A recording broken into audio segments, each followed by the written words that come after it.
सात संगत जी, प्रीत in the हेड़ी,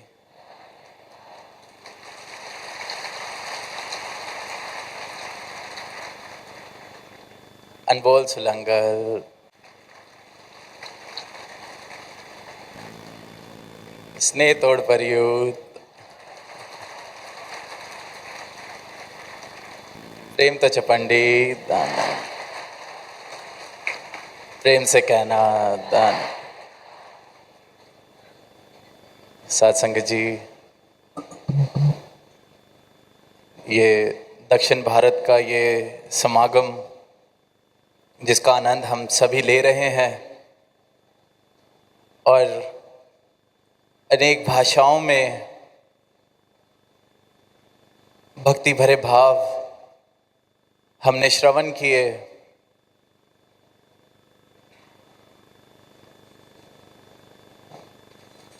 अलग अलग उम्र, नौजवानी की, बाल अवस्था या एक बुजुर्ग अवस्था, सबने इस प्रभु परमात्मा निरंकार की ही बात की और सदगुरु के उस उपकार की बात की जिससे ये परमात्मा हम सबके जीवन में आया। अभी भी ये जो चंद भाषाओं में कहा गया कि प्रेम से कहना, तो क्योंकि हम सब वाकिफ हैं कि ये एक ही बात कही जा रही है, तो चाहे उस भाषा से राब्ता है या नहीं, पर ये बात समझ पाए कि क्या कहने की बात की जा रही है प्रेम से। धन निरंकार, ये निरंकार, ये परमात्मा जो कण कण में है, जर्रे जर्रे में है, पत्ते पत्ते में है, जो सब में है और जिसमें सब है, ये धन्य है। इसकी जितनी महिमा गाई जाए उतनी कम। इसलिए हर मौके पे जब अवसर मिलता है तो भक्त कहता है कि धन निरंकार। और ये मात्र शब्द, ये शब्दों की तरह सिर्फ उच्चारण ना हो, पर जब भी ये रचना को मौका मिले धन निरंकार कहने का, तो हम एहसास भी कर सकें कि ये निरंकार प्रभु परमात्मा धन्य है। ये जितनी महिमा गाई जाए उतनी ही कम है। और ये सदगुरु ने परमात्मा, ये निरंकार जीवन में, ये सत्य जीवन में जो मुझे दिया है, ये उतना ही सत्य है जितना वो उत्तर में सत्य है, उतना ही दक्षिण में सत्य है। जितना पूरब में सत्य है उतना ही पश्चिम में सत्य है। जितना कन्नड़ भाषा में सत्य है उतना हिंदी भाषा में सत्य है। जितना मलयालम में उतना ही तमिल में। तो ये वो सत्य है जो युगों युगों से एक रस स्थिर परमात्मा मेरे जीवन में आ गया, ये निरंकार प्रभु मेरे जीवन में आ गया। तो ये जो मेरी नजरें माया को सब कुछ समझ के बैठी हैं, या मैं अपनी एग्जिस्टेंस को सब कुछ समझ के बैठा हूँ, तो मुझे सत्य समझ आता है कि वाकई ही बाकी सब तो नहीं रहना, बाकी सब तो एक मिथ्या है, झूठ है, इल्यूजन है। The only truth that exists, the only thing that is worth calling true is this formless निरंकार। क्योंकि इसी से हर चीज की शुरुआत और इसी में सबने समा जाना है। तो ये भेद जब जीवन में खुल जाता है, ये ज्ञान सिर्फ किसी नॉलेज की बात नहीं की जा रही, किसी जानकारी की बात नहीं की जा रही। ये ब्रह्म ज्ञान जब सदगुरु जीवन में देते हैं तो मेरी नज़र हर पल में, हर जर्रे में इस परमात्मा के दर्शन करने की क्षमता रखने लगती है। मेरे हर एक कर्म में ये प्रेम बहने लगता है, क्योंकि इस परमात्मा से प्रेम होने लगता है मुझे। तो मेरे जीवन के हर एक कर्म में, हर एक सोच में, हर एक भाव में प्रेम जन्म लेने लगता है।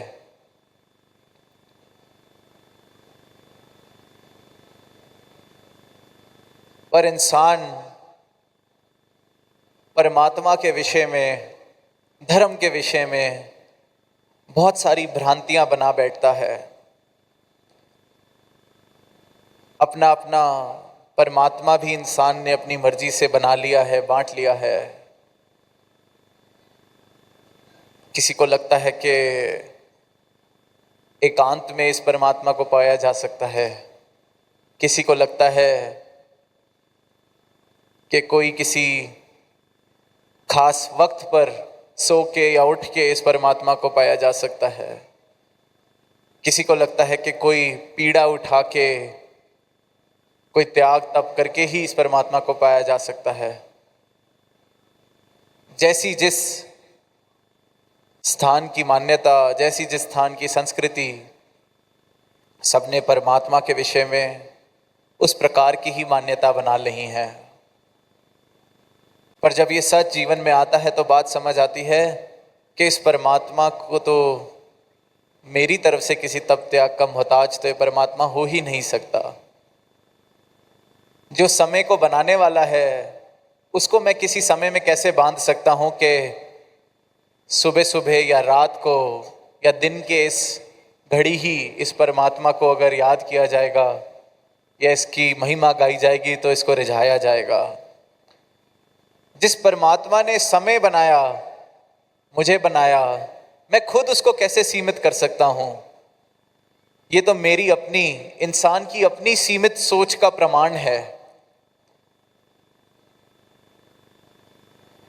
ये तो प्रूफ है, एविडेंस है कि इंसान कितनी ज़्यादा सीमित सोच रखता है कि परमात्मा, असीम परमात्मा जो इस सृष्टि का कर्ता धर्ता, उसको भी मैंने अपनी मान्यता के हिसाब से घड़ी में बांध लिया, कर्म कांड में बांध लिया। तो ये मान्यताएं, ये भ्रांतियां अक्सर फिर दीवारों का कारण बनती हैं, क्योंकि मान्यताएं सबकी अपने अपने हिसाब की। जो उत्तर से आए उनकी अपनी मान्यता, जो पहाड़ों में रहने वाले उनकी अपनी मान्यताएं, जो फिर दक्षिण में हैं उनकी अपनी मान्यताएं, जो पश्चिम में हैं, फिर जो विदेश में है। बस इसी प्रकार इंसान इन भ्रांतियों की वजह से, इन मान्यताओं की वजह से एक दूसरे से दूर, प्रेम से दूर बस बढ़ते ही जा रहे हैं। हर कोई ये प्रयास कर रहा है कि दूसरे को समझा सके कि जिस बात पे मैं विश्वास करता हूँ वो ज़्यादा सच्ची है। तुम अपना विश्वास या अपनी मान्यताएं छोड़ो, मेरी बात मान लो। और ये बात मानने मनाने के इस चक्कर में जो प्रेम, जो सच हमें एक दूसरे से बांधता है, एक दूसरे से जोड़ता है, हम कहीं ना कहीं उससे दूर होते चले जाते हैं और इंसान से ही नफरत कर बैठता है, दूर हो बैठता है। पड़ोसी छोड़िए, कितनी बार तो घर के अंदर देखते हैं कि 4 जनों का परिवार और आपस में ऐसी दूरियां बन जाती हैं क्योंकि मुझे लगता है कि मैं सही हूं और सामने वाले को लगता है वो सही है। अब जीवन जीते हुए, इस जीवन को अनुभव करते हुए कुछ चीज़ों पे तो ये बात मानी जा सकती है कि किसी को कुछ ठीक लगा, किसी को कुछ ठीक नहीं लगा, किसी को किसी प्रकार का खाना पसंद आया, किसी को किसी प्रकार का खाना पसंद आया। ये माया रूपी बातों में जो इस शरीर के लिए बनी है, इस मन के लिए बनी है, वहाँ तो ये भेदभाव आ सकते हैं, वहाँ तो ये डिफरेंस ऑफ ओपिनियंस हो सकते हैं। पर ये परमात्मा जो है ही एक, जितना मुझ में उतना आप में, जितना किसी और में, जितना मेरे पड़ोसी में उतना ही मुझ में, तो ये कैसे फिर दूरी का कारण बन सकता है? तो इस बात का अगर जवाब ढूंढते हैं तो सिर्फ एक ही शब्द समझ में आता है, वो है अज्ञानता। कि मैं वाकिफ ही नहीं हूं, जिसको मैं पूज रहा हूं, जिसकी भक्ति मैं करना चाह रहा हूं, जिसको मैं खुश करना चाह रहा हूं अपने अच्छे कर्मों से, अपने अच्छे जीवन से, उसको मैं जानता ही नहीं। और अपने ही हिसाब से मैं इस सच को बनाए जा रहा हूं और अपनी मान्यताओं में और पक्का हुआ जा रहा हूं, और इंसान इंसान से दूर होता जा रहा है। तो इस दूरी को मिटाने का सिर्फ और सिर्फ एक ही तरीका, एक ही हल, कि सच को जीवन में शामिल कर लिया जाए। सदगुरु के ब्रह्म ज्ञान द्वारा जब मैं इस सत्य को देखता हूँ, इस परमात्मा के दर्शन तत्व रूप में करता हूँ, तो फिर मान्यताओं की गुंजाइश ही नहीं बचती। अगर आज सुबह के समय या अभी रात्रि के समय हम सब बाहर खड़े हो जाएं, तो इस बात पर विश्वास करने की ज़रूरत नहीं होगी कि बाहर अंधेरा है, सूरज ढल चुका है। अगर हम बाहर जाएंगे, हम इस बात पर विश्वास की गुंजाइश नहीं करेंगे। हम सब मान जाएंगे कि हाँ, बाहर अंधेरा है, हम सब देख सकते हैं।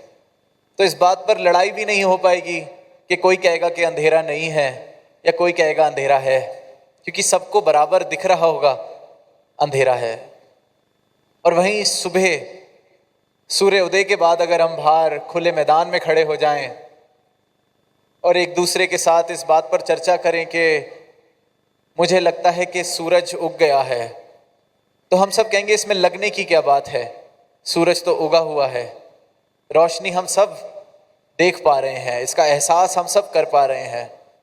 तो मान्यताओं की गुंजाइश नहीं। फिर कोई कहेगा कि मेरा मानना है कि सूरज उग गया है, तो ऐसी बात की कोई खास गुंजाइश महसूस नहीं होगी, क्योंकि सब कहेंगे कि मानने की क्या बात है, सूरज तो उगा हुआ है, हम सब के लिए बराबर उगा हुआ है। तो मसले खत्म, दूरियां खत्म, मान्यताएं, इनकी जरूरत खत्म। तो वहीं अगर इस परमात्मा के दर्शन भी जब हो जाते हैं, तो फिर ये मान्यताओं की, भ्रांतियों की दीवारें गिरने लगती हैं, क्योंकि हम सब कहेंगे कि ये अंग संग है, आप में है, मुझ में है, हमारा सच्चा रूप जिसके हम सब अंश हैं, ये परमात्मा है। और युगों युगों से सदगुरु ने यही ब्रह्म ज्ञान मानवता को, मानव को दिया है, और एकत्व भरा जीवन सबकी झोली में डाला है। When we say no one, believe in one, become one, कि इस एक को जानो, एक को मानो और एक हो जाओ,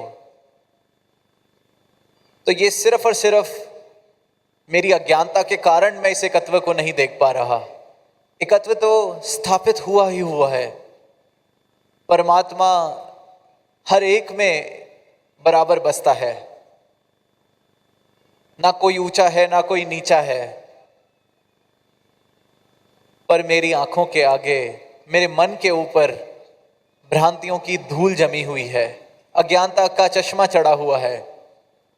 इसलिए शायद ये कहना पड़ता है कि एक को जानो, एक को मानो, एक हो जाओ, क्योंकि अपने सच से, अपने इस एक से, एक रूप से इंसान इतना दूर हो चुका है, इसको भूल बैठा है।